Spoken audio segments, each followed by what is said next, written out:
guys why I like them. Now, the first thing is a lot of people, there's a big trend in jig fishing for people to use the curly-tailed flapping leg trailers like the Rage Craw or the Speed Craw.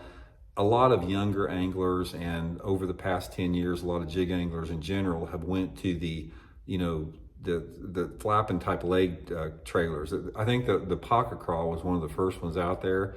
But guys, I'm gonna tell you right off, as a jig fisherman that does it a long time, and I learned from the experts, I don't hardly ever use a flapping leg trailer. I much rather prefer the old style chunk type, non-flapping leg trailers for my jig trailers. I just think from my experience, I catch bigger fish and more fish on them. I got a lot of confidence in them. Now, occasionally I will use this. I mean, under some search situations we'll talk about in the video, but if I could give you one piece of jig fishing advice, stay away from the flapping leg trailers. A lot of you guys say, well, Randy, I rip them on a flapping leg trailer. That's probably because you're not using the other type of trailer. You're ripping them on it because that's what you're fishing.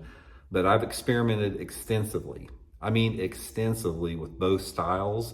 And from my determination, this chunk type trailer is the best trailer for a jig. So I just wanted to get that up there.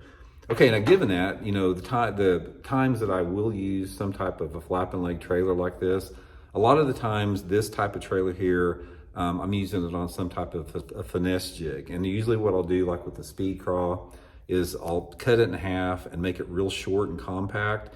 And then I'll cut my finesse jig back and fish it like that. That's one way I do it. The other time that I use this, it's the only trailer I do use, is for a swim jig. But this isn't really a swim jig video. Swim jig's sort of a different type of a jig category. But that being said, sometimes you're in a situation where you flip and pitch a jig and you swim a jig at the same time. I've done that too, where say for example, you're fishing, a place, a body of water that has some mixed cover. You got a mix of docks, lily pads, lay down trees or whatever. If I have mixed shallow cover, sometimes I will use the flapping leg trailer because I may want to pitch that jig up into some lily pads and reel it like a swim jig with the, just under the surface, and I need that flapping trailer. And then I can take the same jig and pitch it under a dock or something. So occasionally I will do that, but not very much. My two favorite trailers of all time, aside from pork, I still do use pork under certain situations.